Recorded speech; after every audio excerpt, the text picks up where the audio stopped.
So gonna do a study on Elijah, but I'm gonna start in Malachi 4. For as you will see, the day is coming, that's that day of Yahweh, that 1,000 years in the book of Revelation, that will burn like an oven, and all the proud, yes, all those who commit lawlessness, will be stubble, and the day that is coming will burn them up, says Yahweh Sabaoth, so that it will leave them neither root nor branch. But to you who revere my name, the Son of Righteousness will rise with healing in his wings, and you will go out and leap for joy like calves out of the stall. And you will tread down the lawless, for they will be ashes under the soles of your feet. In that day I am preparing, says Yahweh Sabaoth. See them treading them? That's that stuff that happens at the return, like in Revelation 19, and hear about the Lord's armies in the book of Joel, and he who scatters in Nahum 2. It's that Son of Righteousness. The Elijah that we're going to read down here. Remember the law of my servant Moses, that I commanded him in Horeb, for all Israel, the statutes and judgments. As you will see, I will send you the prophet Elijah before the coming of the awesome and terrifying day of Yahweh. And he will turn the heart of the fathers to the sons, and the heart of the sons to their fathers, in case I come strike the land with a curse. See, he's coming before that day. And if you've watched my videos on the book of Revelation, it begins with, the revelation of Jesus, where he talks about, and it mentions the God who is, who was, and who is coming. So that who is living, who was dead, and who is coming, the Almighty. And it's that one that where the carcasses, the eagle will be assembled, because he's gonna run away, and then they're gonna run away when he comes back. So you see, you got Elijah coming just before that, because he's gonna die, and he's that, my name, the Son of Righteousness, will rise with healing in his wings. So we get a transformation here.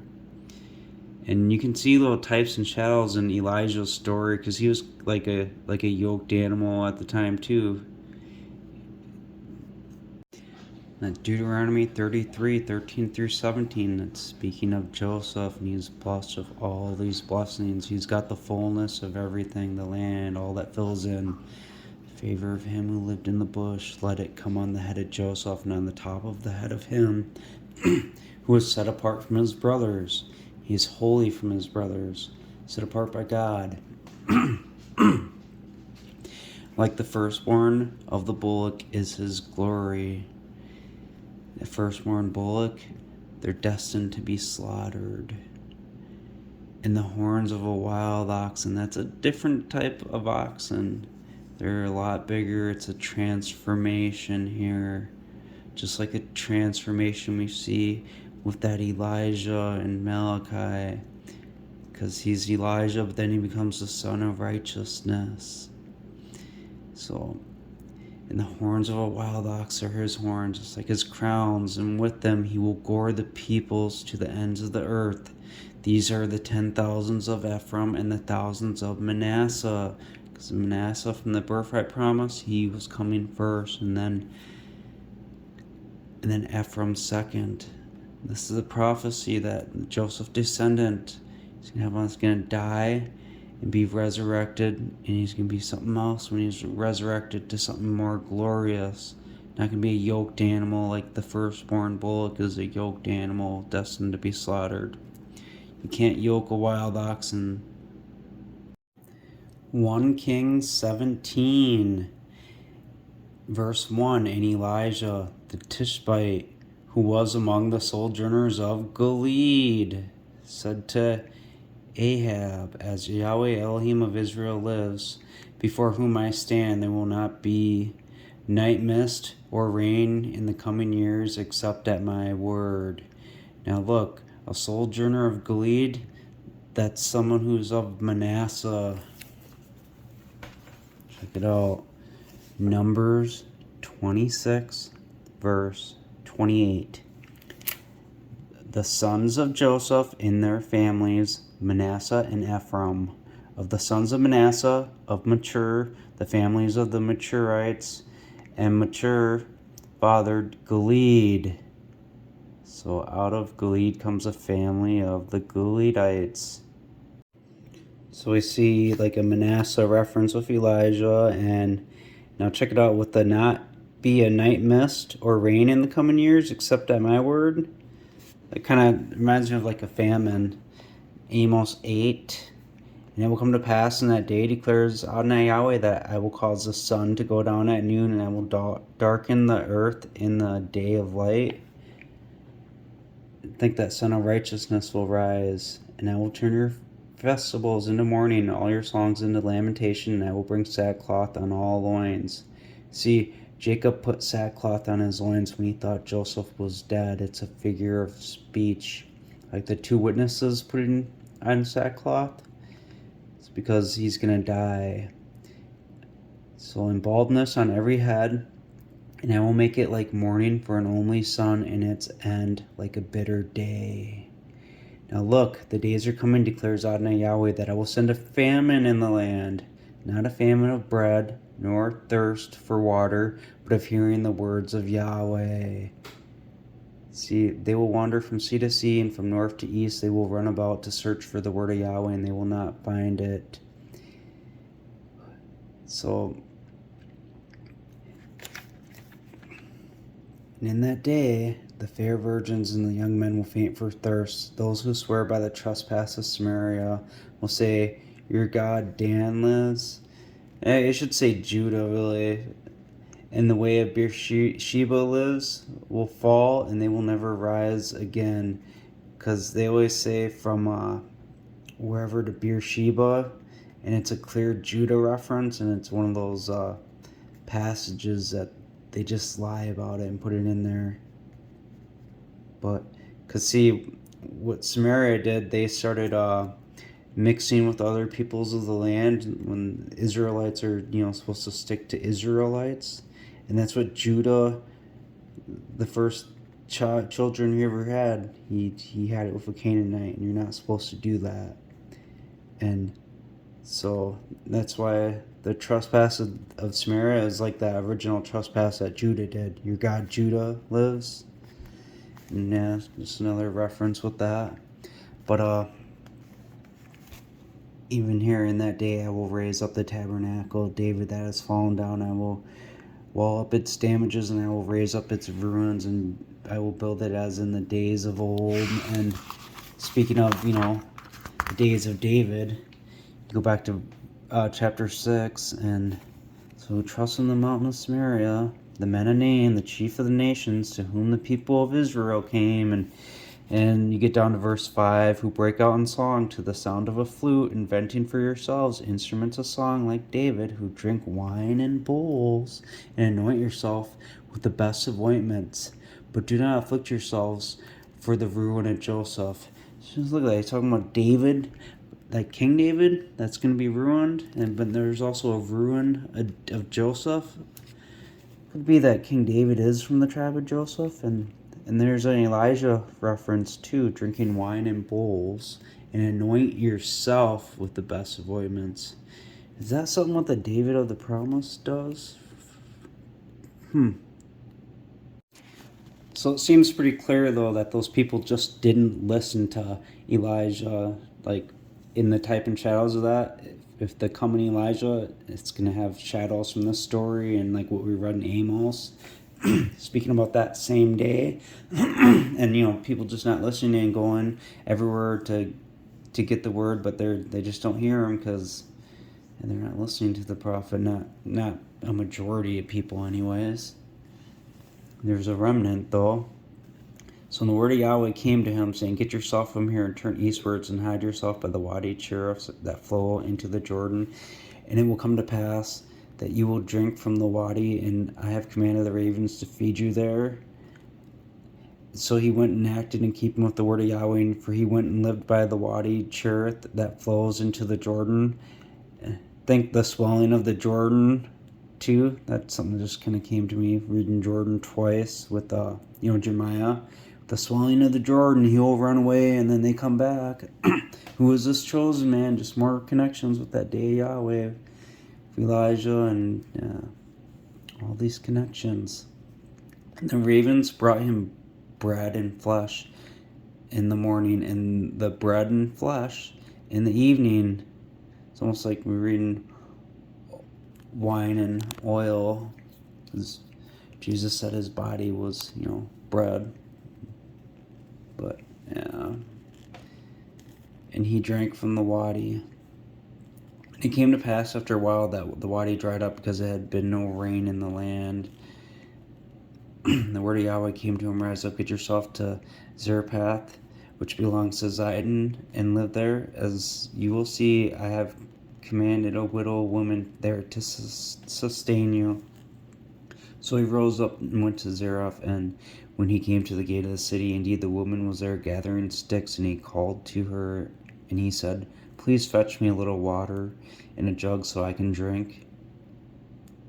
Wine in the bowls. But anyways, as she was going to fetch it, he called to her and he said, please bring me a piece of bread in your hand.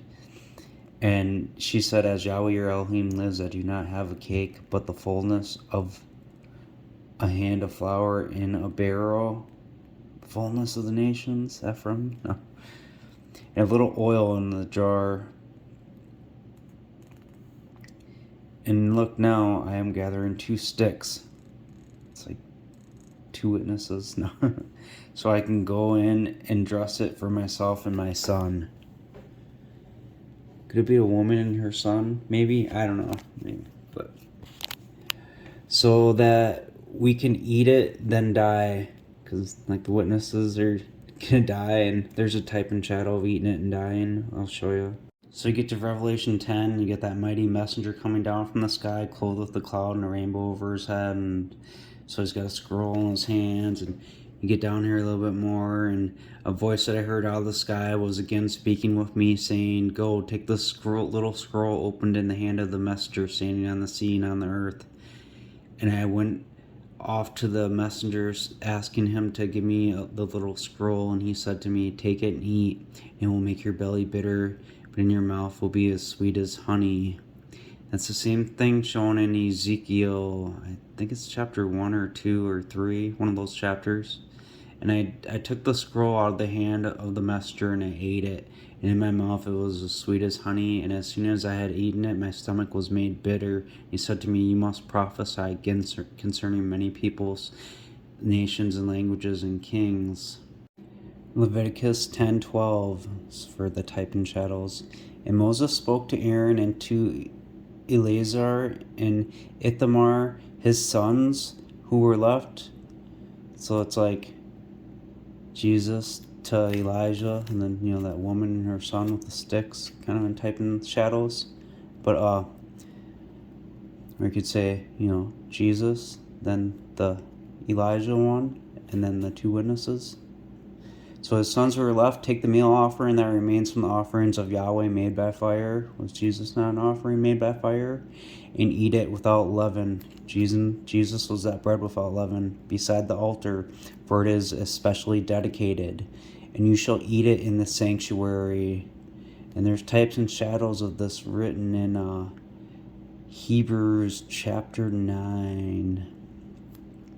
You should eat it in the sanctuary because it is your portion. I think even chapter 10, but in your son's portion. So it's your portion and the son's portion. So he's telling Aaron, you got to eat it, and then you got to give it to those other 2. So from the sacrifices of Yahweh made by fire. See that? The sacrifices, more than one sacrifice. So it's like, Moses making his sacrifice and Aaron making his sacrifice, or maybe, you'd say it that way, but then the sons do their sacrifices. There's a lot to it, but for this is what I have been commanded. And then you get to verse 16, Moses makes an inquiry of the offering to them, saying, and then verse 17, why have you not eaten the sin offering in the sanctuary, seeing that it is especially dedicated? And he has given it to you to remove the iniquity of the assembly, to make atonement for them before Yahweh. See, that first sin offering like Moses made or Jesus made, you could say in this sense, that he's going to, the Aaron, Elijah, the Ephraim, and he's got to do it to make atonement for the iniquity. So then he's going to give it to his sons. So it's like so you see the type and shadows in there? Look now, its blood was not brought inside the sanctuary. You should have eaten it in the sanctuary as I commanded. So in Hebrews, you see him talking about having a high priest sit at the right hand of the governmental seat in the heavens. It's obviously Jesus, a servant of the innermost sanctuary and of the true tent the Lord pitched and not man. I think that tent of David. That one else can go down in that day and be risen back up. But so he's a servant of the innermost sanctuary, and then it says in verse 5, who serve a representation and shadow of heavenly things, as Moses was divinely instructed about being about to construct the tabernacle. So it's using type and shadows here, because look, you get to verse 11, Christ, so having become high priest of good things, coming by the superior and more perfect tabernacle, not made by hands, not of this creation, not the creation Moses made, nor by the blood of goats and calves, but by his own blood, entered once and for all for the innermost sanctuary. So it's like, his blood and his sacrifice going in there, because you read the beginning. So yet the first tabernacle was constructed. Remember, Jesus is that more perfect tabernacle, a servant of the innermost sanctuary, which were both the lampstand, the table, and setting out of loaves, which is called the sanctuary. Remember him being the bread come down from heaven? And after the second veil came a tabernacle called the innermost sanctuary. Jesus is a servant of that innermost sanctuary, the true tent that the Lord pitched, not man, having the golden censer and the ark of the covenant overlaid in every part with gold, in which there was a golden pot holding the manna. So him entering in the innermost sanctuary once and for all. It's like, his that wine and oil going in there, holding the manna. So, yeah. Jesus says in John 6:53, so Jesus said to him, truly, truly, I say to you, unless you eat the flesh of the Son of Man and drink his blood, you do not have life in you. I think that's that type in shadows. He who feeds on my flesh and drinks my blood has eon life. He's speaking about that Son of Man, taking the sin offering and eating it. And I will raise him up in the last day. That's that Elijah to come. He's going to be transformed, that Son of Righteousness, the firstborn bullock into the wild oxen. So,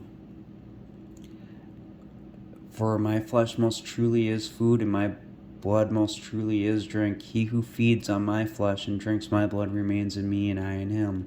As the living Father authorized me, and I live through the Father, the one feeding on me will also live through me. See, he's telling you that that Son of Man's gonna eat, his blood and flesh, and then, they have to eat his blood and flesh, that's more in a type and shadow of killing him, because you read in Revelation 19 about eat the flesh of commanders and all that, and it's about the military coming and taking over, like we read in other books, like in Nahum 2 and in the book of Joel and other prophet writings.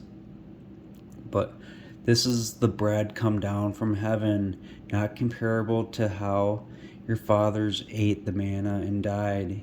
He who eats this bread will live throughout the eon. See, Jesus has a foundation in Genesis, and he knows about the prophecies of bread coming down from heaven. We know about, his body being the bread, and he's always thinking of that stuff. Jesus said to him, do not believe because I said to you, I saw you underneath the fig tree. You will see mightier things than these. Then he said to him, truly, truly, I say to you people, after this time you will see the sky opened and the messengers of God ascending and descending over the Son of Man. See, angels makes you think of, it's just not correct, because it's speaking of those two witnesses. It's a picture of that, of the gathering. So that Son of Man is that bread coming down, because when he says that bread coming down, he's speaking in the sense of the future.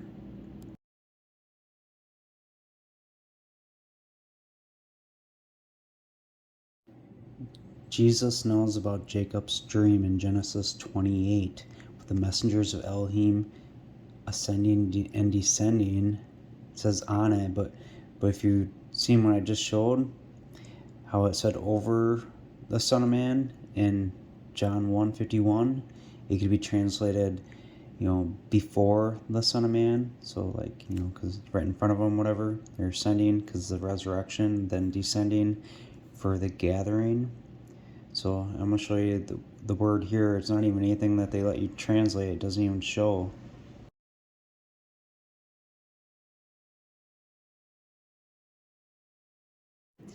Yeah, and it probably really doesn't matter if it's, if the other one says over and this is on it. And speaking of, because Yahweh is standing above it at the top of the ladder, and the angels ascending and descending on it, whatever. But when you read it before it makes more sense, because it's a dream that's being told to you, and prophets write in parables.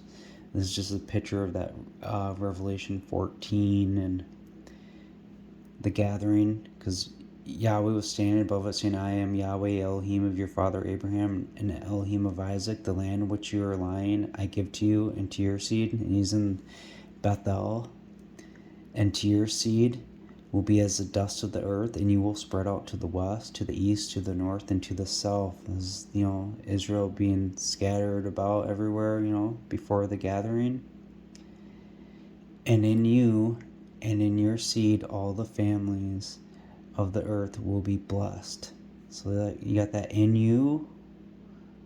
So what's in you? It's a seed that's going to come out. So out of you, kind of like that Bethlehem, Ephratah, out of you. We've covered that parable in previous videos I've done. So, and all the families of the earth will be blessed. And see, now I am with you, and I will protect you in all the places that you might go. Think what he says when he's given his blessings in Genesis 48. To the messenger who delivered me from all my troubles, where it says angel, but he's speaking of that one standing on top of the ladder, the deliverer, because this is him speaking to him. And I will bring you back into this land, for I will not forsake you until I have surely done what I have promised to you. And Jacob woke out of his sleep, and he said, surely Yahweh is in this place, and I was not aware. And he was frightened, and he said, how fearful is this place? This is none other than the house of Elohim, and this is the gate of the heavens. It's like the gate, so you get it. And Jacob rose early in the morning, and he took the stone. And Elijah is the gate. But yeah, he took the stone that he had put his head for a pillow and set it up as a pillar, because he dreamed this dream.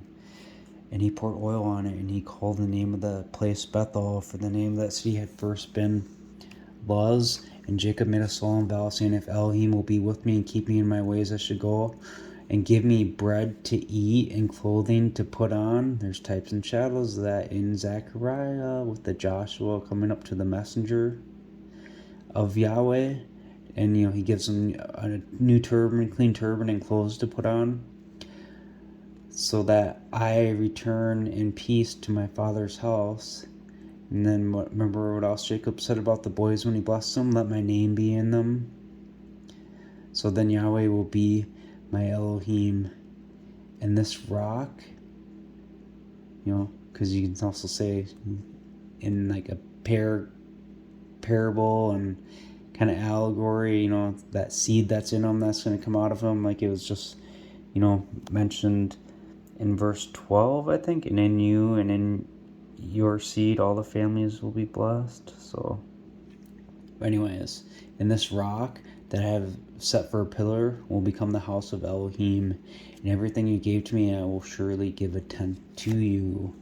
And yeah, he had another dream of him too, and I think it was chapter 30 or 31, and yeah, right here, 31.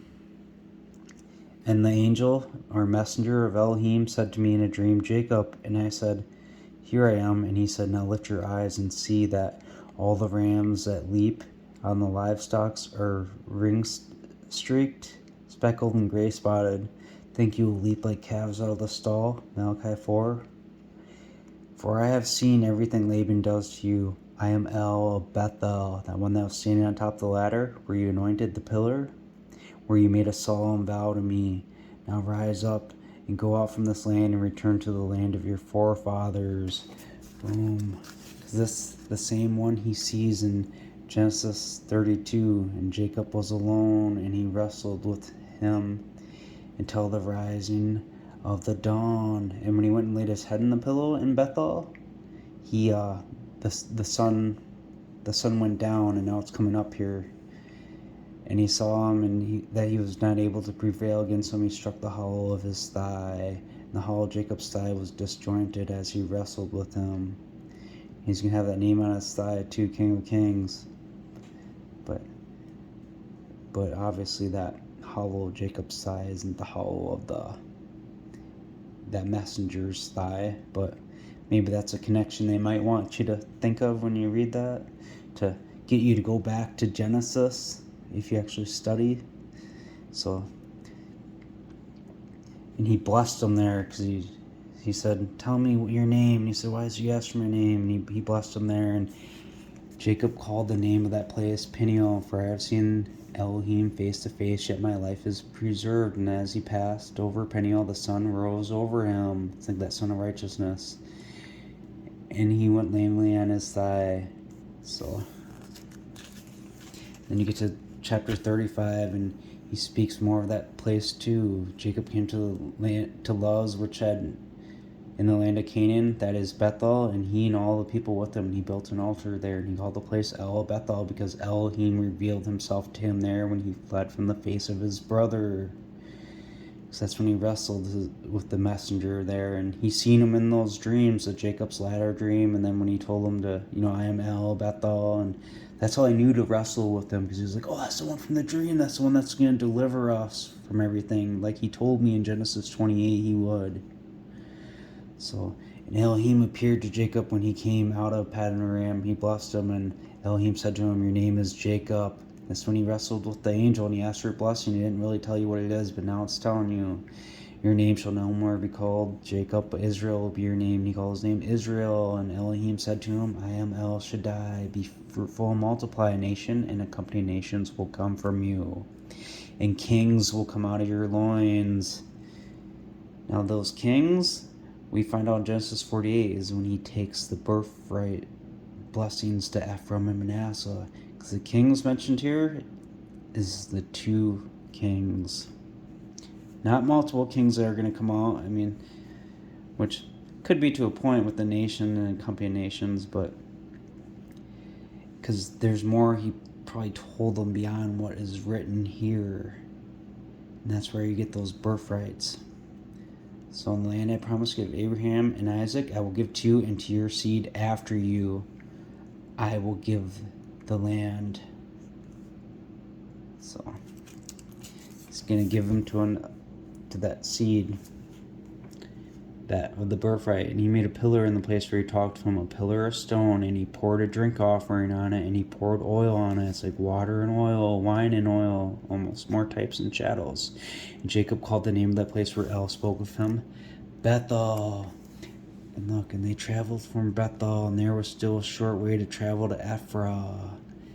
And when you read more about it,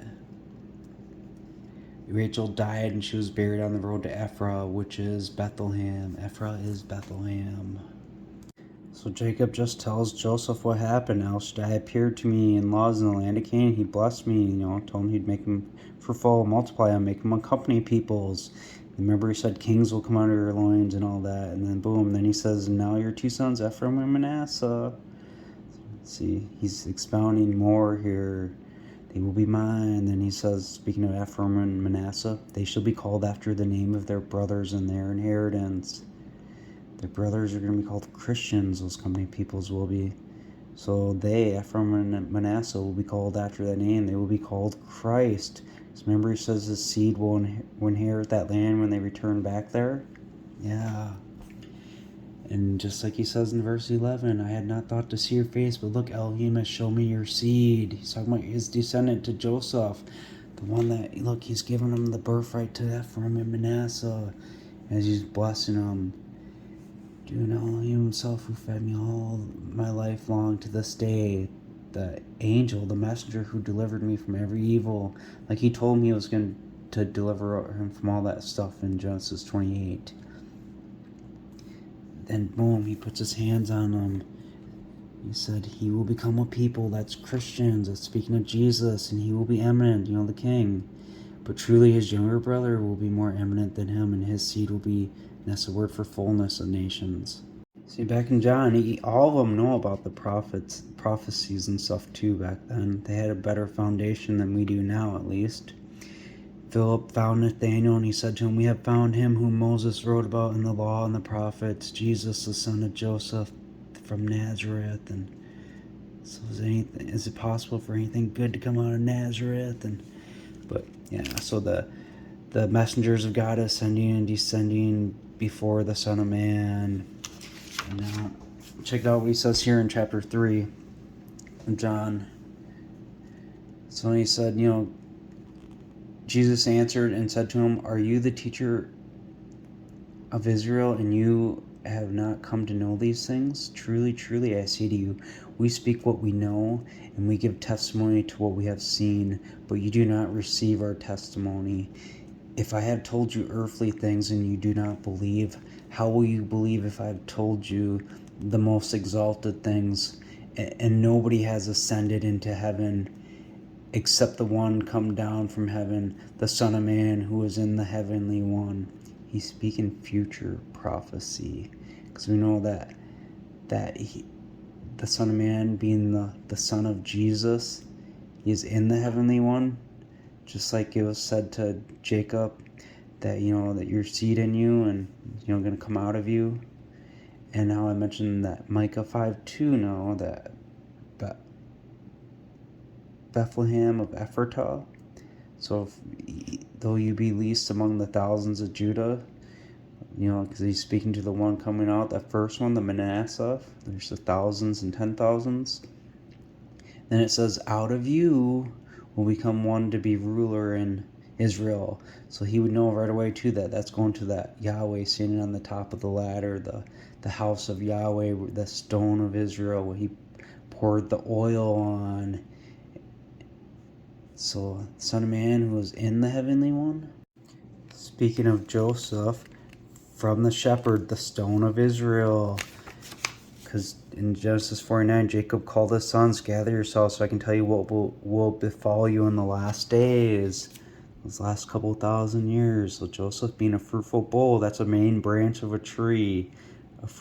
A bowl fruitful beside a well. His branches overclimb a wall. He's got those two branches, Jesus and Ephraim.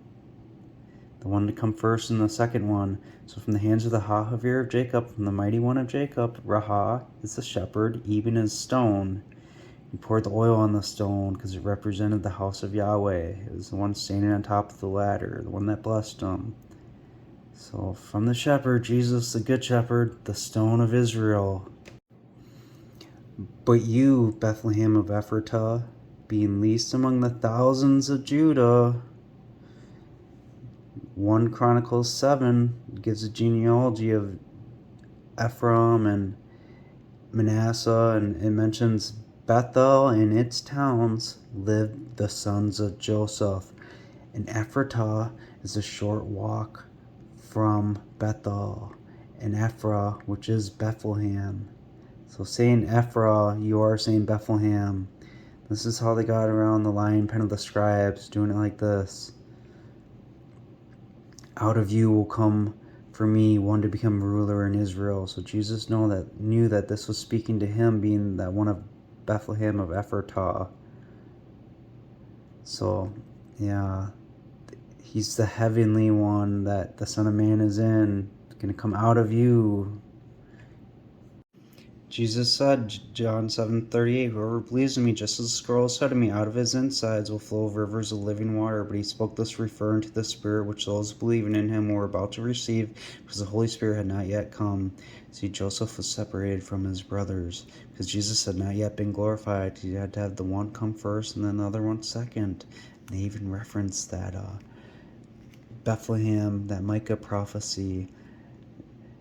Now surely for Christ does not come out of Galilee. Does the scroll not say Christ will come out of the seed of David from the village of Bethlehem where David was from? Because they're arguing with each other and like, well, he is from that village. So division arose among the crowds. Jeremiah 17:12-13, a throne, glorious and high from the beginning, in the place of our sanctuary, Yahweh, Mikvah, Israel. That means hope of Israel. All who forsake you will be ashamed. Those who depart from me will be written in the ground, because they have forsaken Yahweh, the fountains of living water. That's that one that's going to come out of his belly, because he's going to later again choose the temple. Because it even talks about in chapter 14, O Yahweh and Mikvah Israel, her Savior in a time of trouble. Why should you be like a foreigner in the land, like a wayfaring man, turning aside for the night? Why should you be like a man astonished, a mighty man, unable to save? Although Yahweh, you are in the midst of us, do not leave us. Because Yahweh's choosing the temple again. See, like a woman giving birth, that's the time of Jacob's trouble, and it talks about serving Yahweh and David, their king, who I will raise up for them. Because remember that tent of David from Amos. And this is Jeremiah 10. My tent is ruined and all the cords are broken. So set up my curtains. Look for Yahweh. Because remember what we read in Hebrews 9. And then after the second veil, the innermost sanctuary. The innermost sanctuary and the true tent that the Lord pitched, not man. And then you get to Hebrews 6:19, which we have as an anchor of life, firm and secure, making entrance from the inner area of the veil, where a forerunner had entered for us, Jesus, having become a high priest in line with the order of Melchizedek. There wouldn't be an order if it was only one. There's two of them. You know what a forerunner is? It came first. Jesus was a forerunner. Acts 15:14. And verse 13, men, brothers, listen to me. And then 14, Simon has related how God first visited the nations to receive out of them a people for his name. Remember, they'd be an assembly of people, and that, Ephraim and Manasseh would be called after the name of their brothers and their inheritance. And it mentions of the Manasseh one, the one to come first, he will be a people. And remember, Jacob said, let my name be in the boys. So, receiving out of them a people for his name, for the first one to come of the promise, for Jesus. And with this, the oracles of the prophets harmonized, as it has been written. After these things, after this first one comes of the promise, which we know it was Jesus, and he died and was resurrected, I will return and I will build again the tent of David that has fallen down. That which has been demolished, I will rebuild. Or you could say that which has been ruined, I will rebuild and I will restore it. Just like Amos 9:11. And we made that Joseph being called ruined, and he was mentioned with David in Amos 6. And then, so we made that connection with Amos 9:11. And now here. Now I mentioned that, out of him and stuff with the son. So, and how Elijah was that Manasseh connection there. And then Elijah coming before that day, and then rising, the Son of Righteousness, with healing in his wings. And now the high priest Joshua standing before the messenger of Yahweh, because this is him coming up to heaven. This is his transformation from Elijah, that more yoked servant who actually runs from his enemies. And Joshua, he stood up to his enemies and he drove out the people. He was that man of war. That's like the type and shadow of it from that Deuteronomy 33:17. And, the stick plucked out of fire, because that's a burnt offering. And it goes with Hosea, talking about a burnt offering, which I've spoke about in other videos. So him standing before the messenger, take the filthy garments off him and putting clothes on him. Like, if Yahweh, if you will clothe me, give me bread to eat and give me clothes to wear, from that Genesis 28 prophecy. And then this ties in with Revelation 1.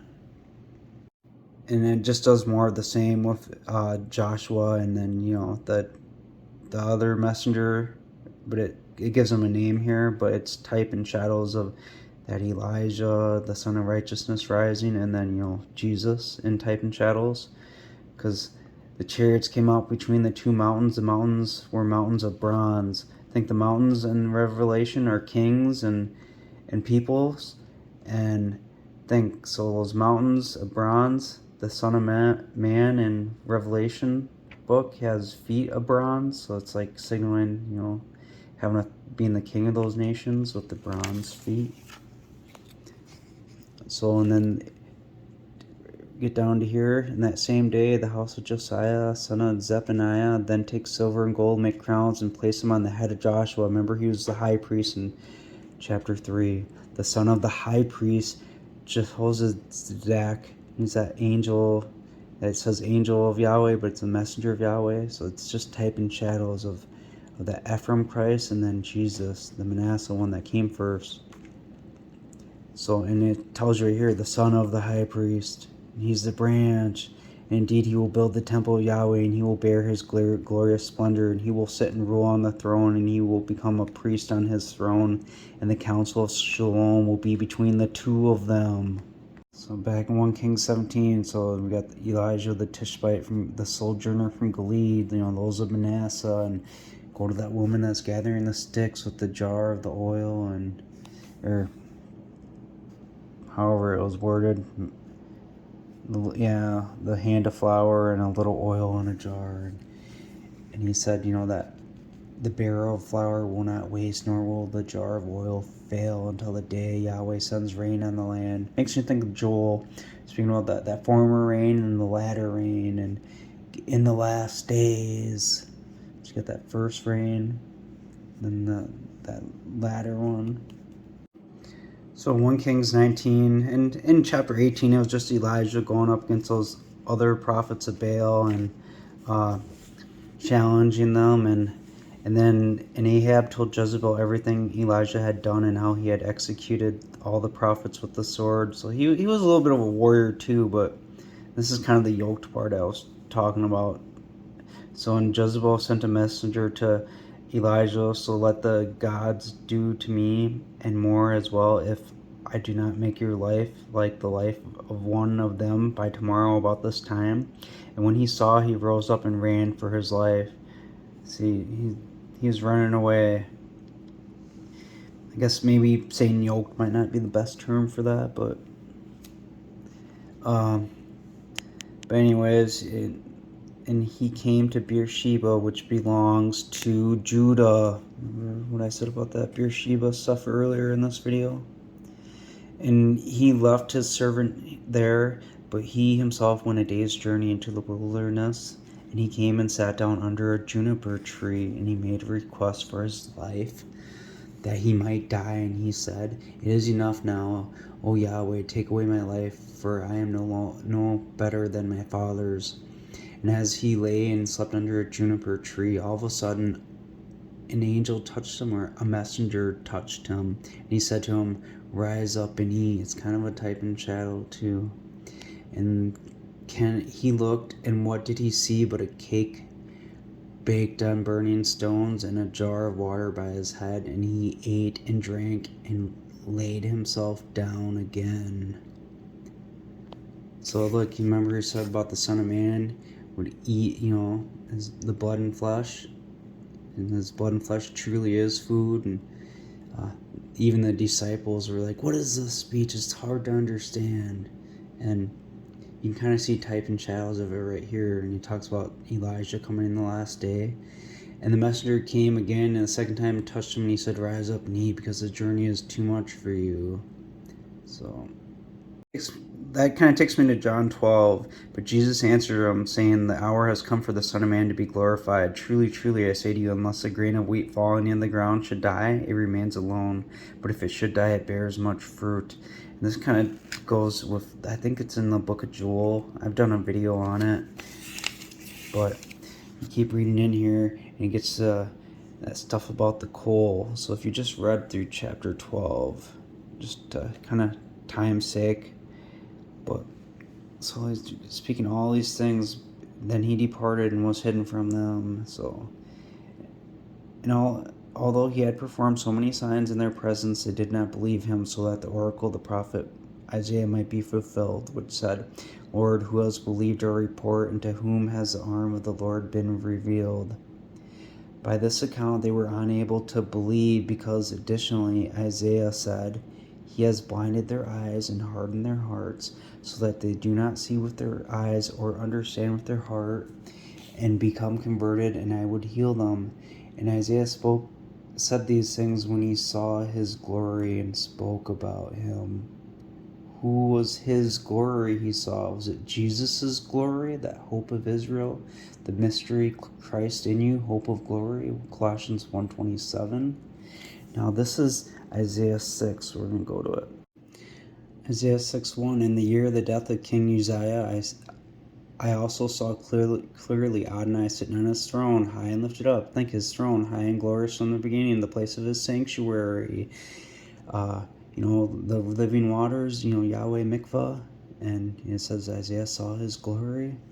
His train filled the temple. Above it stood a seraphim. Each one had 6 wings. With 2 he covered his face, and with 2 he covered his feet, and with 2 he flew. Now look, you got the 4 stones. I say Jesus, the Ephraim Christ, and the 2 witnesses. So 2, that's 1 witness covering his face, another witness covered his feet, and 2 he flew. So you got the 3 of them right there. And 1 called to the other, and he said, Holy, holy, holy is Yahweh Sabaoth. The whole earth is full of his magnificent splendor. And the posts of the door moved at the voice of him who called, and the house was filled with smoke. Then I said, Woe is me, for I am cut off for a man of unclean lips, and I live in the midst of a people of unclean lips. For my eyes have seen the King Yahweh Sabaoth. And then one of the seraphim flew to me with a live coal in his hand, snatched with tongs from the altar, and he touched my mouth, and he said, See now, this touched your lips, and your iniquity is taken away, and your sin is atoned for. So it's like a live coal in his hand, and that made him atoned for. And I heard a voice of Adonai saying, Whom can I send? And who will go for us? Then I said, Here I am, send me. That's Jesus going.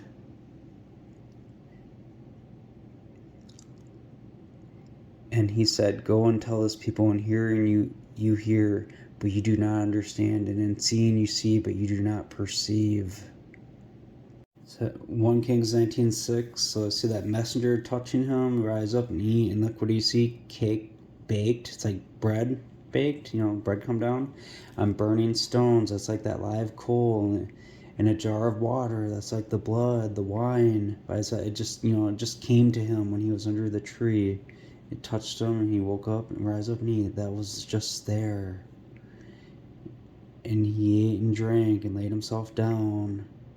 And it's like, see, this thing has touched your lips, you're made clean. Has touched your lips, your iniquity is taken away.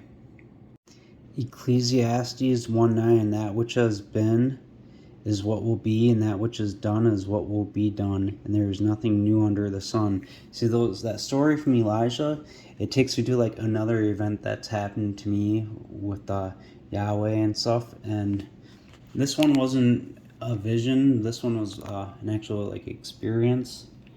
And see, I was driving one day, and it was nighttime, right? And I went to go take a drink of my water, and it was really sweet in my mouth, and I ended up swallowing it, and it just went bitter right away.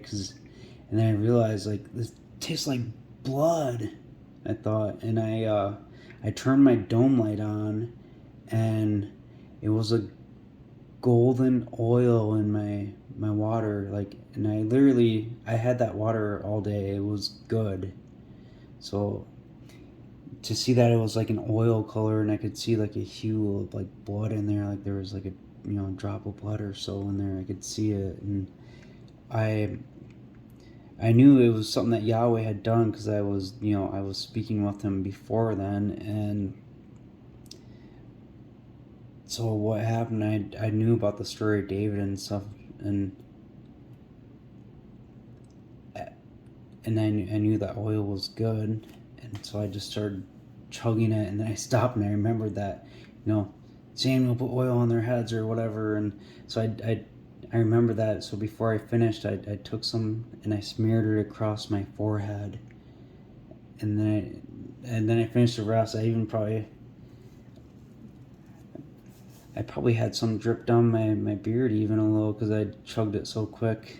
But anyways, after smearing on my head and finishing it, like what kind of bird was it again? A pelican just appeared right in front of me to the right side of the road. I was on a gravel road at night, and it was pretty exciting because it was Yahweh showing me His power, and I had no reason to doubt anything after those few things. And my face was hurting from smiling. And all of a sudden, just this rushing sound. Over a dozen doves just by each other, just flapping, and I could hear the loud noise, and I was just so excited when that happened. I mean, my face literally, I mean, it hurt. I was smiling so hard, and it's cool because then you see that story of Elijah, and it's like, yeah, I definitely believe that happened with Elijah. He was there, and he woke up, and then he drank it, and it's just types and shadows. It's like wine and oil, like blood and flesh, and it kind of helped me piece together these the story in the Bible. Like Psalm 23, Yahweh is my shepherd, I will not be in want. Like, yeah, He's done everything for me in my life, and He's done it for you too in ways that you might not recognize. I've had so much hardship happen to me, but I look to my hope of Yahweh the Creator, and He does these things for me, and He'll do it for you. In pastures of tender grass He makes me lie down. And think, didn't Elijah lie down too after eating that coal and all that cake? And to waters of quietness He leads me. My life He restores. He leads me along inside the track lines of righteousness. Remember, if you've seen my other videos, I've spoken about the dreams I received, about how I was, like raised up 3 different times, on the mountain and on the hill, and I saw those train tracks as far as the eyes could see, and that was like that was a couple years before, like a year and a half or so before the my water changing. But in that dream, then seeing the track line, this psalm always stood out to me for that reason, inside the track lines, because I could just see the train tracks in front of me as far as I could see, right where I was standing to the end. But for the benefit of His own name, and even though I might walk through the valley of the shadow of death, I will fear no male violence. For You are with me, Your rod and Your staff, they gently lead me. You prepare in front of me a table in the presence of my enemies. Doesn't it say too in 2 Samuel 7:14 about the David blessings, how He will correct him with a rod of men when he commits iniquity? But You anoint by smearing with oil my head, my cup overflows. Surely goodness and mercy will follow me all the days of my life, and I will make my residence in the house of Yahweh for the length of days. Psalm 89. Then You spoke in a vision to Your appointed man, and You said, I confer strength on a man of war. I exalted a man chosen out of the people. I found my servant David. With my concentrated oil I anointed him. My arm will strengthen him, by whom my hands will be established. And there's a thing too in I think it's Psalm 92. So check it out. You can pause it if you want to read the whole thing. But You, Yahweh, are exalted throughout the eon. For as You will see Your enemies, O Yahweh, for as we will see, Your enemies will perish. All the workers of iniquity will be scattered. Remember, so when He first runs away, and then when He comes back, they run away. And then, this He who scatters, and that's that prophecy of the bull. Deuteronomy 33:17, goring them to the ends of the earth, 10,000s of Ephraim, thousands of Manasseh. But you will exalt my horn like the wild oxen. Remember that firstborn bullock? His horns are the horns of the wild oxens. That's his crowns. I will be anointed with fresh oil, and my eyes will gaze over my enemies. The righteous man will flourish like a palm tree. Just Joseph references. Yeah, that's my ancient coat of arms from Norway, and that means land of the north, which is kind of funny because Zechariah 1 or 2:6, flee from the land of the north, for I have scattered you like the four winds of the heaven. That's just a picture too, that one on the ladder. It's kind of cool how Yahweh shows me these prophecies. And Ezekiel 3:1. In addition, he said to me, Son of man, eat what you find, eat the scroll. Go, speak to the house of Israel. So I opened my mouth, and he caused me to eat that scroll.